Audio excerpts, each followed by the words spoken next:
Welcome back, my friends, to The Mortals. This is the place where we tear down the walls brick by brick and we peel back the layers of life's most chilling and bone-rattling moments. Here, nothing is off limits. Life, death, the sinister in between, and those stories that creep into the darkest corners of the unknown.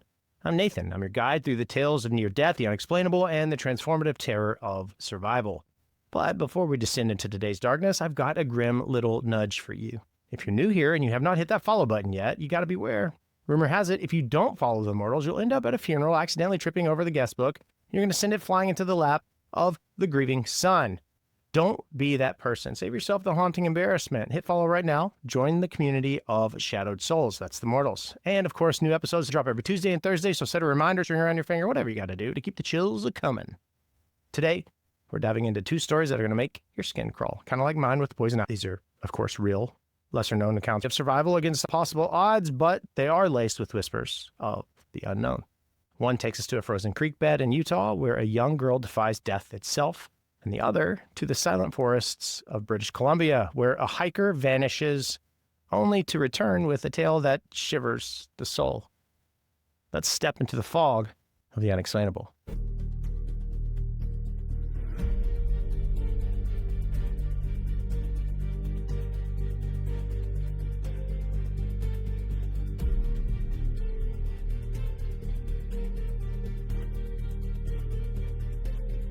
Today's episode isn't about survival in the way that you may think. This is about two people who, by all measurable logic, should not be alive. People who were declared gone or lost, unreachable, until they weren't. In our first story, we're going to travel to a snow-covered creek bed in Utah in 1981, before many of us were born, where a girl is found frozen, blue-lipped, and legally dead, yet somehow, impossibly, she breathes again.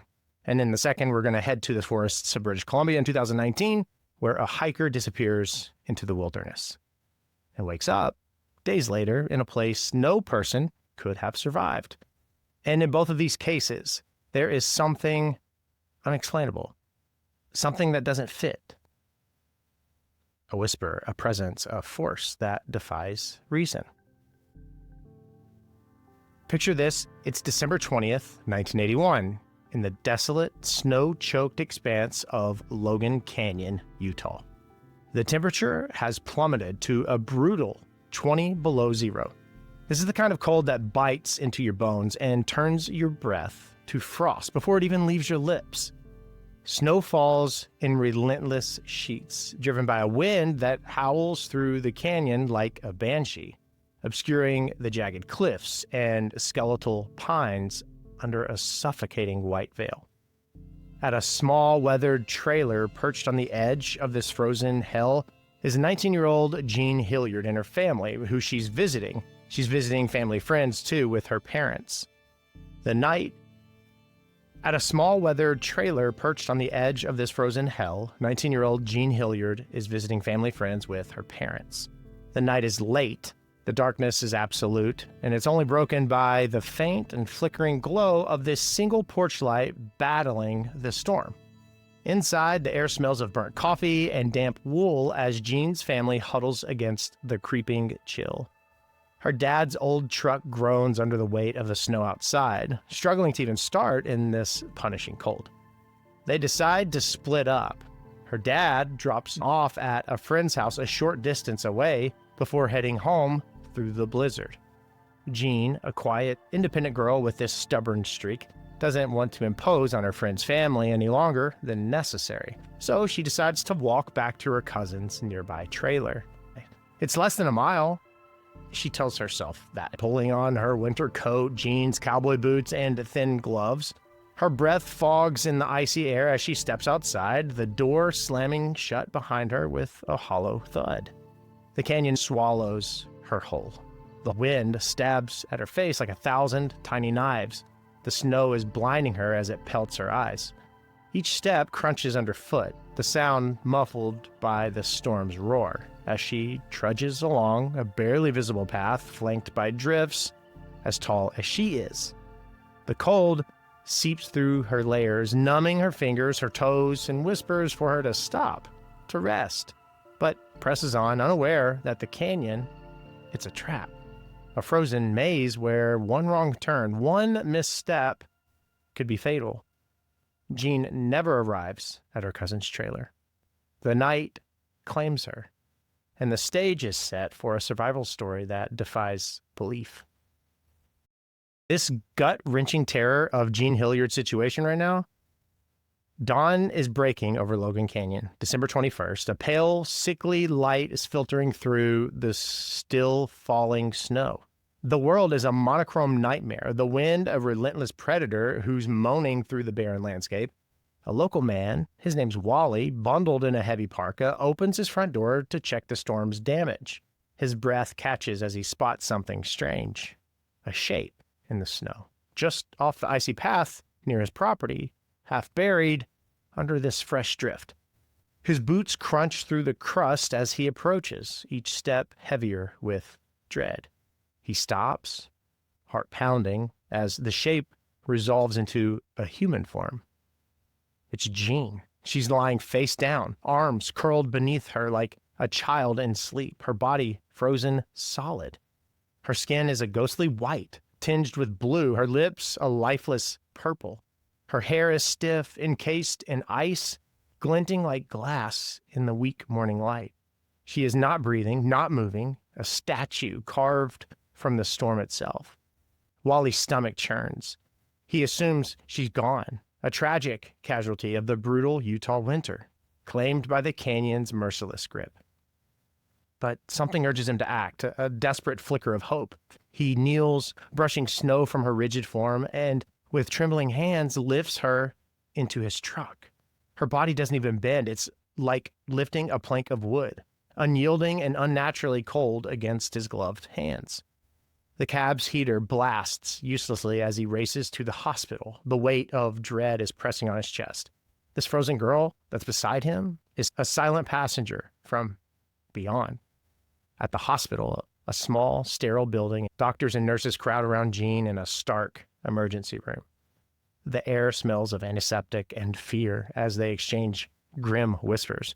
They don't pronounce her dead, though every sign screams that she is. Instead, they wrap her in electric heating pads, layering them over her icy frame on a gurney under harsh fluorescent lights. No CPR, no defibrillator, just warmth. A very faint gamble against the impossible.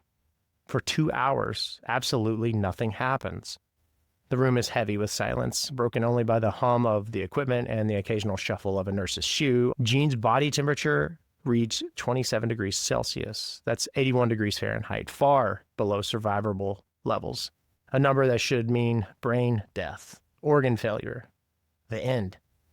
Her pulse, non-existent. Her chest, still. Her skin is so frozen that needles snap like twigs when they try to insert IVs, the sharp cracks echoing in the tense air. By all accounts, she is a corpse, a body lost to the cold long before Wally found her. Then, without warning, a miracle pierces the despair. Her eyelids flutter, a faint, ghostly movement under the frost that clings to her eyelashes. A nurse gasps, stepping back as a faint pulse stutters to life under the monitor's watchful eye. The doctor's jaw drops, his clipboard clattering to the floor. Alive. The room erupts in hushed disbelief, the air electric with questions that no one can even answer. And as her body, slowly ice melting into rivel on the gurney, a haunting mystery emerges. How did she survive when science says she should not have? And why does Jean later whisper through chapped lips of a presence? Someone with her in the snow, a shadow in the storm, keeping her from slipping into the void? Jean is rushed to ICU. Her survival is a medical paradox that stuns every single doctor in Logan. The sterile halls smell of bleach as machines beep softly around her, tracking a heartbeat that shouldn't be beating. No brain damage, no amputations, no lasting physical harm after being frozen solid for over 6 hours in sub-zero cold. Her skin, once blue and lifeless, slowly regains a faint pink pigment as warmth creeps back, though her fingers tremble from the ordeal. She walks out of the hospital 49 days later, a 1 in a billion recovery, her boots echoing on the linoleum as she leaves behind a mystery no textbook can explain. Experts are baffled. Her body should have shut down entirely, cells crystallizing in the cold, her mind lost to the abyss. But something kept her going, something unseen. Jean remembers little of that night, her memory a fractured haze of white and cold, but in quiet moments, as she sits by a hospital window watching snowfall outside, she tells her family, "It was like I was asleep, but I wasn't scared. Someone was with me." Her voice is barely a whisper, her eyes distant, as if she's peering back into the storm. She won't say who or what. Some say it's because she saw something she's not ready to share, a presence far too vast, too eerie to name. Here at The Mortals, what makes this story haunting for me isn't just the medical miracle, it's the silence inside it, the void where answers should be. The question isn't how she survived, it's why. Was it instinct or faith or a force which decided that she wasn't yet done? Let's linger in that icy mystery as we shift to our second tale, one just as chilling, where the wilderness itself seems to whisper. I got to tell you about this game changer. It's a tool for me in The Mortals. And if you've ever dreamed of starting your own podcast or creating content that sounds professional without fancy studio setup like this one, it took a lot of time to build this up. I wish I had it then, but I have it now. And that is Descript. It's an all-in-one audio and video editing platform that's entirely online. No expensive gear or external hard drives are required. You have features like automatic transcription. Guys, you may not know how to edit, but sure, you can edit text. Literally cut, rearrange the text, the transcription, and even AI-powered voice cloning. It helps fix flubs without re-recording. Descript, it takes the headache out of production. I use it for every episode to polish the stories, get them out to you, trim out awkward pauses, and ensure that you're getting the best listening experience possible. Their latest feature is next level. It's AI avatars. You can generate a video of yourself reading a script without even hitting record. You don't have to be in front of the camera. You type it and you just have Descript. Make it look seamless. Whether you're a creator or you're just wanting to share your own haunting tales, you got to try it for free. For free. Descript. Get.descript.com/mortals. Links in the description. Just trust me. You're going to wonder how you ever got by without it, especially when you're crafting stories or creating content. All right, before we shift into story number 2, I want to share a tool that's become invaluable for creating these episodes of The Mortals. If you're a content creator, if you're a writer, or you're just someone with a million ideas swirling in your mind, maybe you're back to school, you have to check out Poppy AI. It's like having a brainstorming partner that does not sleep and is always ready to dive into the shadows with you. Poppy AI helps me generate ideas for episodes, draft scripts with eerie edge, perhaps, and even dig up obscure historical details for stories like Jean's, for instance, which saves me hours of research through dusty archives or going somewhere that I don't know where I'm going. Whether you're building a podcast, writing a story of Unexplainable, doing a history report, or growing a social media presence with haunting content, Poppy AI streamlines your workflow. It turns rough concepts into polished pieces in just minutes. It's intuitive, powerful, and honestly, it's quite addictive. It's like uncovering a mystery that you can't put down. I want you to give it a try with a free trial. Link is in the description. It'll spark ideas you didn't even know you had, and you'll be thanking me for the chills it inspires. Again, why not try it for free? Now, let's move from the snow-packed creeks to the oppressive green silence of the forests in British Columbia. So imagine it's the summer of 2019. The air is thick with the scent of pine and damp earth, and 27-year-old Elijah Jackson sets out to hike the Cascade Mountains, just east of Vancouver. The peaks loom like ancient sentinels. Their slopes are cloaked in dense and shadowy woods that stretch endlessly under this pale and overcast sky. Elijah, he's fit, he's experienced, and he's very well prepared, planning a moderate 3-day route on the Flora Lake Loop. It's a familiar trail for this guy who thrives in solitude, his boots crunching on gravel paths as ravens caw overhead. His sister calls him a gentle soul with a compass instead of a calendar, a wanderer who finds peace in the wild's quiet embrace.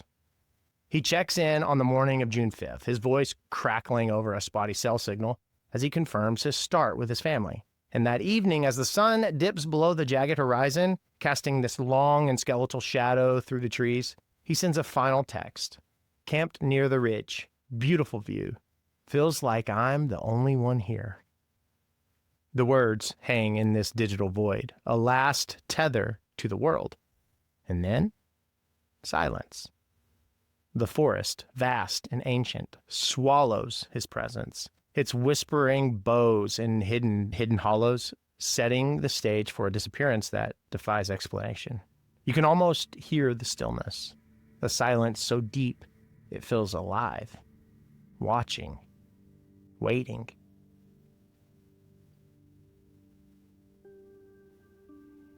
Elijah doesn't check in the next day, or the next. The forest remains mute, its canopy a dark shroud blocking out the sun, the air heavy with unspoken menace. By day 3, his family's worry turns to panic, their calls echoing unanswered into the void. They alert search and rescue. Their voices are trembling over the phone as they describe Elijah's last known location.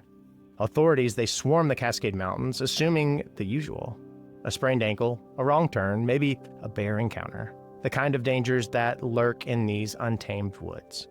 But when they reach his last known spot on the ridge, boots scuffling over pine needles and moss-slick rocks, they find something strange. His GPS tracker, left behind in his car, parked at the trailhead under a sagging, rain-soaked tarp. Elijah never did that. That was his lifeline, always clipped to his pack.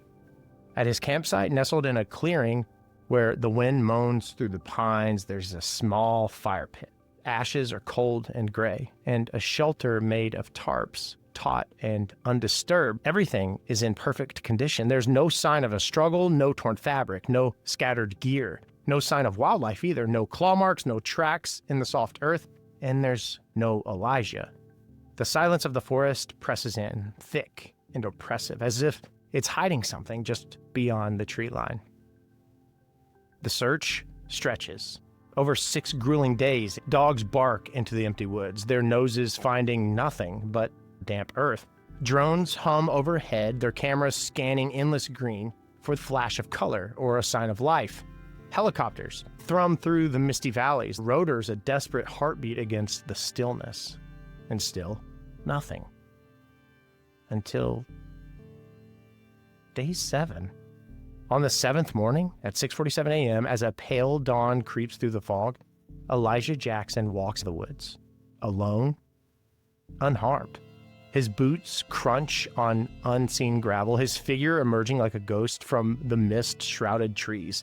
But here's the part that shakes everyone to their core.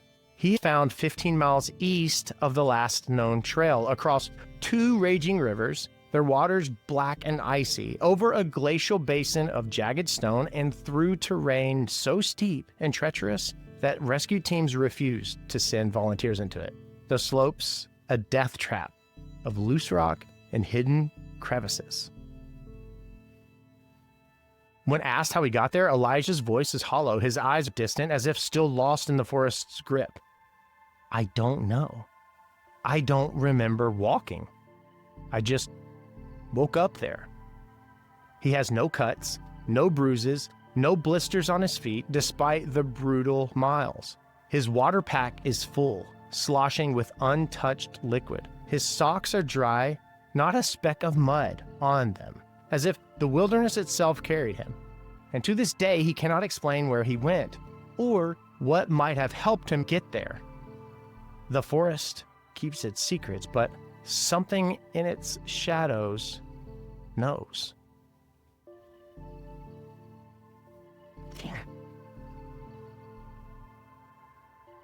Let's dive into the eerie unknown of Elijah's lost days here, where the forest itself seems to breathe with malice. He remembers setting up camp on the first night, the crackle of his small fire spitting embers into the twilight, the scent of the burning pine sharp in the cool air. He recalls building the fire itself, stacking twigs with calloused hands as the darkness deepened, the trees looming like silent watchers around his clearing. Then, a sound pierces the stillness. Soft footsteps, like someone barefoot padding over moss and needle-strewn earth, just beyond the firelight's reach. He freezes, his breath catching, and peers into the black void between the pines. But there's nothing, just the rustle of leaves in the wind, a trick of the night. He just assumes it's an animal, a deer, maybe a fox, and he shakes it off, settling into his sleeping bag under the tarp, the fabric rustling faintly above him. Later that night, as he lies cocooned in the suffocating quiet, the sound returns. Closer now, deliberate, circling just outside his shelter. His heart thuds against his ribs as he sits up, unzipping the bag with a trembling hand, the cold air biting at his skin. Silence. The forest holds its breath, not a twig snapping, not a bird stirring. Then, a whisper. Not loud, not frightening, not anything but urgent, cutting through the dark like a blade. You can't stay here. He swears it was not a dream. The voice was as real as the chill creeping up his spine at this point. It spoke again, low and insistent. You can't stay here. It's not time. Then a sensation, something cold brushes his hand like a drop of water falling from nowhere, or a fingertip, lightly, ghostly, lingering for a heartbeat before vanishing, and then blackness. Swallowed him, time and memory dissolving into nothing. And the next thing he remembers, opening his eyes, blinking against a gray dawn, sitting on a jagged rock miles away from camp. The air is sharp with morning frost, the distant roar of a river echoing through a valley he doesn't even recognize. His body aches, but not from walking. There's no strain in his legs, there's no sweat on his brow. It's as if he'd been gently placed there, lifted by unseen hands through the wilderness's deadly maze. Some say he experienced a fugue state, a dissociative episode caused by stress, his mind fracturing under the forest's weight. And others blame low blood sugar or dehydration, maybe a seizure, his body betraying him in the wild. But absolutely none of that explains how he crossed miles of impassable terrain, rivers churning with icy death, slopes that crumble underfoot, or how he made it back with clean feet, untouched gear, as if the forest itself released him. Elijah doesn't want answers. He just says, his voice, a haunted murmur, something told me I didn't belong there. And then it brought me out. He has not hiked alone since. The whisper of the trees, a warning that he can't seem to shake. Let's linger in these chilling parallels, Gene and Elijah, their stories, where the unknown presses against the edges of reality. How does a young woman survive being frozen solid for hours in the merciless grip of a Utah winter? Her body is a block of ice. When every medical fact, it screams fatality. And how does a hiker vanish for 7 days in the suffocating wilderness of British Columbia, crossing impossible rivers of black ice, slopes of jagged death, only to reappear unscathed, clean, guided by a voice in the trees? Gene and Elijah both, they heard something. It was calm, it was urgent, and intentional. A presence that pierced the silence of their darkest moments, and it led them out when their bodies shouldn't have been capable of moving.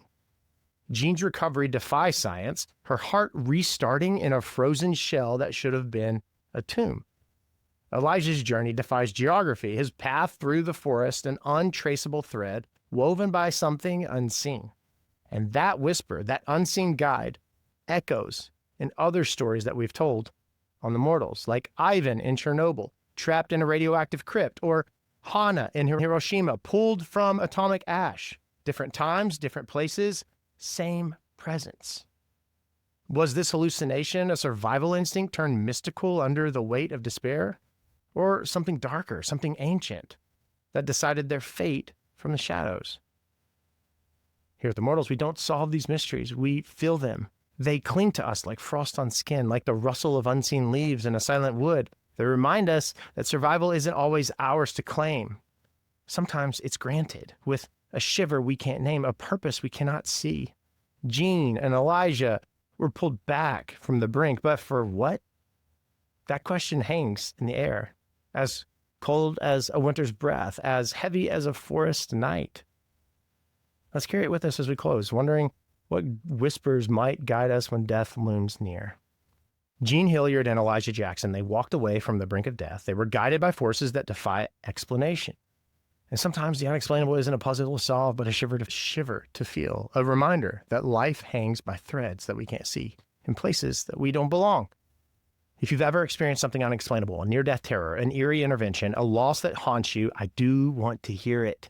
Join the Mortals community, a space for deeper conversations, exclusive behind-the-scenes content, a chance to connect with others and yours truly who feel the chill of these stories just like you.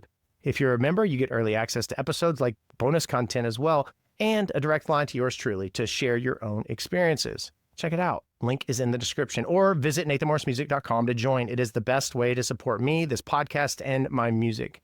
And also, your story might be the one we tell next. Oh, and remember, new episodes, they drop every Tuesday and Thursday, so do not miss a single tale, and share this episode with a friend of yours, because that's another way to share this podcast. Also, thanks again to the tool that makes this show possible. That is Descript, because if you've ever wanted to start your own podcast, create content that sounds professional like this one, Descript, that's my go-to. Your support means the world to me. Check out the merch, become immortal, get awesome and exclusive discounts through your membership. And also check out the merch just because that is another way to support this podcast. I appreciate you listening to The Mortals, where the walls come down, the mysteries stay unsolved, and sometimes the answers only lead to darker questions. I like it that way. Until next time, take care of yourselves. You are loved far more than you could ever know.